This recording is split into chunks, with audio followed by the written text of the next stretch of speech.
In the summer of 1971, in the peaceful town of Burlington, Vermont, a young woman named Rita Curran embarked on a journey of independence, moving into her first apartment with newfound roommates. But what should have been an exciting chapter in her life took a sinister turn when Rita's life was brutally cut short in a horrifying act of violence. As the investigation unfolded, the tight-knit community grappled with shock and grief, desperate for answers and justice. Welcome to the DetectiVerse, where we travel into the universe of solved and unsolved crimes and mysteries from all corners of the galaxy. Join us as we untangle the oldest cold case to be solved in 2023. This is the story of Rita Curran, a vibrant young woman, a dedicated teacher, and a victim of a heinous crime that remains shrouded in mystery for over 5 decades. Rita Curran was born on June 21, 1947, in the vibrant city of Brooklyn, New York, to her loving parents, Thomas and Mary Curran. Growing up in a family of 5 with her siblings, also named Thomas and Mary, Rita's childhood was filled with familial warmth and love. The Curran family eventually relocated to the charming city of Burlington, Vermont, where they established themselves as well-known members of the community. Rita's father found employment at the prestigious IBM facility in Burlington, while he and his wife embarked on an entrepreneurial venture owning a diner and rental cabins on the scenic Arrowhead Mountain Lake. The Curran name carried a certain recognition, with their contributions to the local landscape leaving an indelible mark. Education played a pivotal role in Rita's life as she attended Mount St. Mary's Academy, a renowned private Catholic girls' school in Burlington.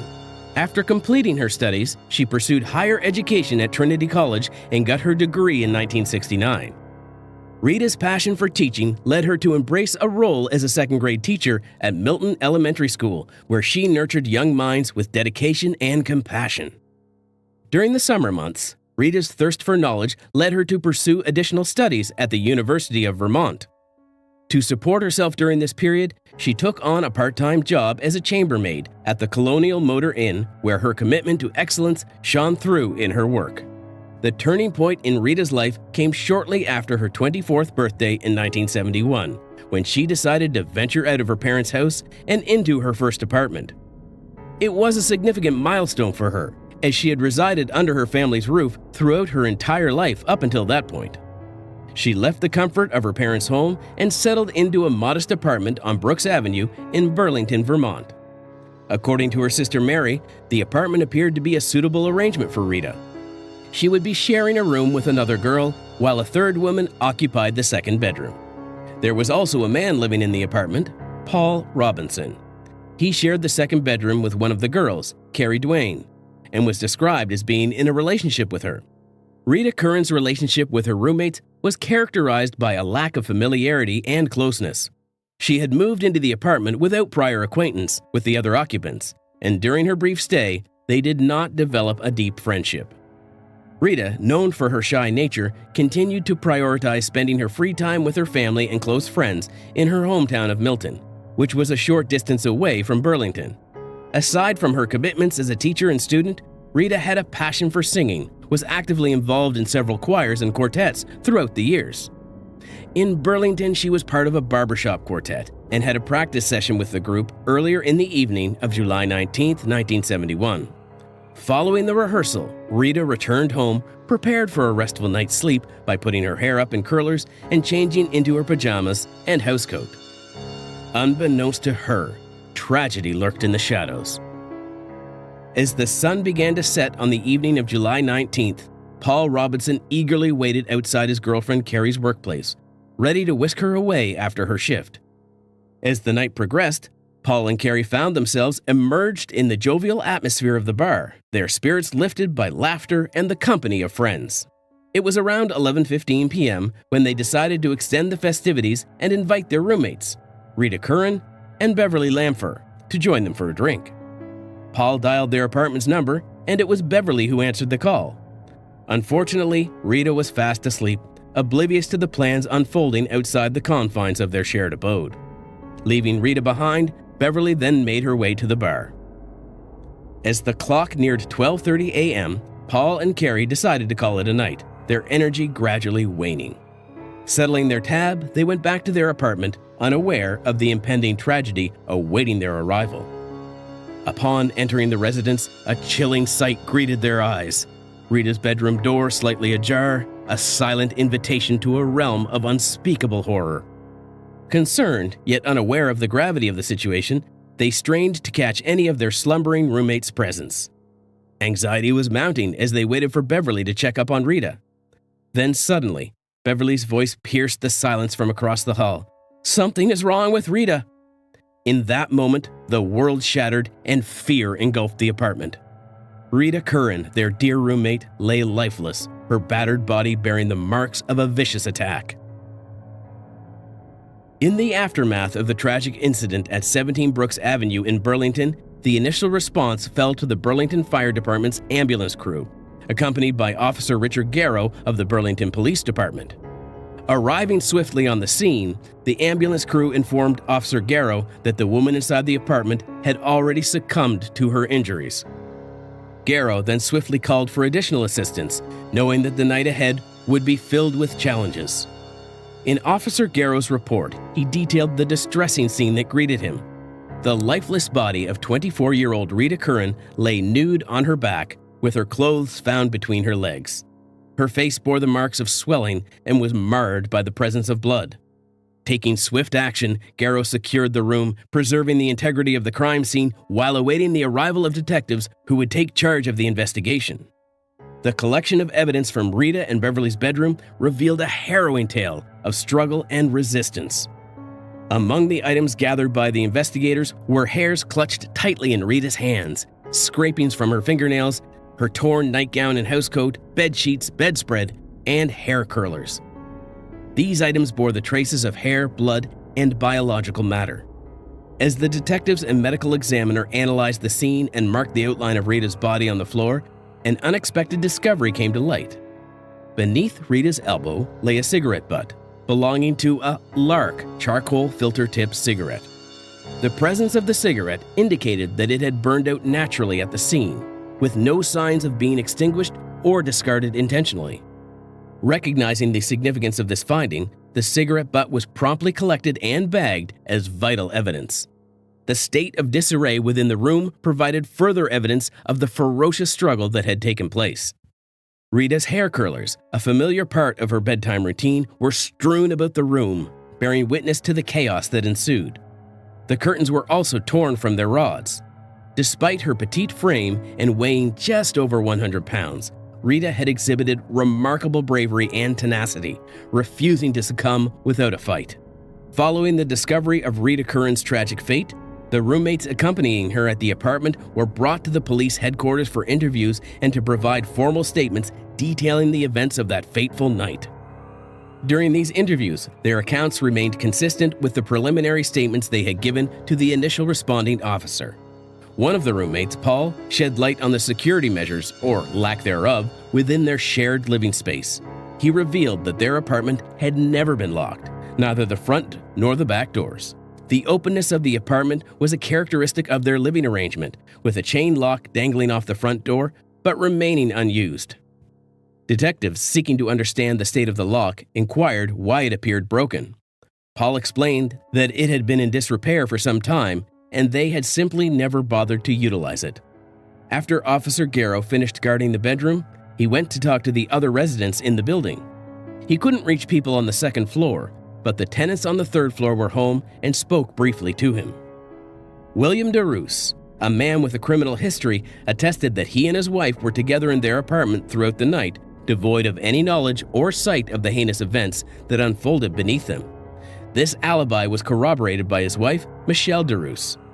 Dr. Lawrence Harris, the chief medical examiner, then conducted the autopsy on Rita Curran, revealing crucial information about the nature of her death. According to Dr. Harris's findings, Rita had tragically succumbed to asphyxia caused by manual strangulation. She had also suffered severe injuries from a brutal beating and had been subjected to sexual assault. Based on these findings, the medical examiner determined that Rita's death was a homicide. The timeline of the events provided by Rita's roommates leaving and returning to the apartment became a critical factor in the investigation. The estimated time of her murder was narrowed down to a mere 70-minute window, occurring between 11:20 p.m. on July 19th and 12:30 a.m. on July 20th. At the end, despite their diligent efforts, the police found themselves at an impasse, unable to identify a definitive subject. However, a glimmer of possibility emerged from an unexpected connection. The motel where Rita worked happened to be located adjacent to the Elizabeth Lund Home for Unwed Mothers, which held a notorious association as the birthplace of the infamous serial killer Ted Bundy. This prompted Rita's sister to reach out to the incarcerated Bundy on Florida's death row, seeking clarification regarding his possible culpability. On top of that, municipal records merely noted the presence of an individual bearing the name Bundy who had been bitten by a dog in the vicinity during that week. Detective Robert D. Keppel undertook the daunting task of questioning Bundy, hoping to shed light on the truth. During their encounter, Bundy confessed to murdering a young woman in Burlington in 1971, a chilling revelation made while he sought information about his own birth. However, on the eve of his execution on January 22, 1989, Bundy strongly denied any involvement in the Curran case when questioned by FBI Special Agent William Hagmeyer. The aftermath of Rita's tragic death exposed a stark contrast in coping mechanisms. Her brother, Tom, reflected on the absence of modern support systems, such as social workers and specialized counselors in their lives. Instead, their family relied on the solace of the confessional and the comforting touch of rosary beads. Grounded in their unwavering faith and old-fashioned values, they navigated the depths of grief with resilience, united by their strong Catholic heritage.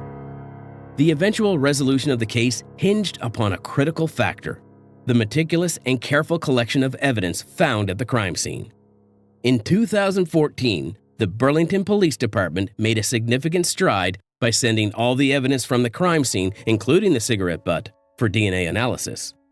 Burlington's police chief at the time, John Murad, emphasized that they had never ceased their pursuit of justice on behalf of the victim's grieving family. The results of the DNA analysis offered a glimmer of hope, yet posed a frustrating challenge. While the tests successfully generated a DNA profile from the cigarette butt, it did not match any known profiles in the extensive databases compiled by law enforcement agencies across the country. The absence of a match raised the possibility that the individual who had smoked the cigarette had no prior felony convictions, thus evading inclusion in the databases. In 2019, a fresh wave of determination washed over the investigation into Rita Curran's case as a new team of detectives took up the mantle. Instead of relying on a lone detective, they assembled a team of detectives and expert technicians to reassess and discuss the case, treating it as if it had just unfolded before their eyes. The team wasted no time in resuming their duties, embarking on the crucial task of retesting the existing evidence. The cigarette butt, a small but potentially vital clue, was sent for DNA analysis using a cutting-edge technique known as genetic genealogy. Researchers conducting DNA analysis on the cigarette butt discovered a single DNA strand belonging to a male. Through careful examination, a genetic genealogy expert identified compelling links between the DNA on the cigarette and relatives on both the paternal and maternal sides of William DeRoos.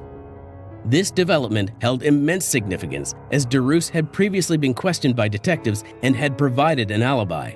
The DNA connections suggested a strong association between DeRoos and the cigarette, which intensified the focus on him as a potential suspect. It was revealed that DeRoos and his wife had left Vermont shortly after the tragic event and subsequently separated. DeRoos eventually relocated to Thailand, where he lived as a Buddhist monk. During renewed interview with DeRoos' ex-wife, who had since moved to Eugene, Oregon, and assumed a new identity, investigators were confronted with a startling revelation. She admitted to providing false information to the police regarding DeRoos' whereabouts on the night of the murder. Detective Thomas Chinette, who conducted the interview, believed that she had been unaware of her husband's involvement in Curran's death. Instead, her motivation for lying stemmed from their newfound marriage and her deep affection for DeRoos, coupled with his criminal record, which she feared would unfairly implicate him in the crime. It was determined that DeRoos, a known smoker, had engaged in an argument with his wife, prompting him to embark on a walk to cool off. The following day, he instructed his newlywed spouse to falsely inform the police that he had never left their apartment. During the course of the investigation, Burlington detectives unearthed chilling accounts from a San Francisco woman who had been married to William DeRoos in 1974. She provided disturbing insights into DeRoos's temperament, revealing a penchant for sudden outbursts of violence. The woman recounted 2 harrowing instances of DeRoos's aggression, one of which involved him impulsively stabbing a female friend during a conversation, seemingly without provocation. Although he was arrested, the woman chose not to press charges. In another alarming incident, DeRoos inexplicably began to strangle his wife during a dinner, which prompted her to leave him. The revelations painted a disconcerting portrait of a man prone to bouts of uncontrolled violence.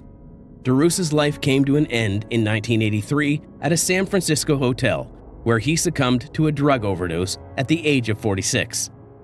His demise marked the closure of any possibility for legal justice, leaving the case without the opportunity for a formal resolution. However, the significance of the investigation extended beyond the confines of individual justice. It served as a testament to the power of forensic science and its ability to catch up to crimes that were once deemed unsolvable. The relentless pursuit of truth, even long after the perpetrators have passed away, showcased the evolving capabilities of investigative genetic genealogy and its impact on cold cases that have resonated with communities for years. In the end, the case of Rita Curran stands as a powerful example of how the relentless pursuit of justice and the advancement of forensic science can shed light on even the darkest corners of the past, bringing a measure of peace and understanding to those touched by tragedy. Yet even with the identification of William DeRoos as a suspect, justice remained elusive, as he had already passed away. How many other cases can be resolved through genetic genealogy? How many other cold cases remain waiting for their moment of resolution? Let us know your thoughts down below.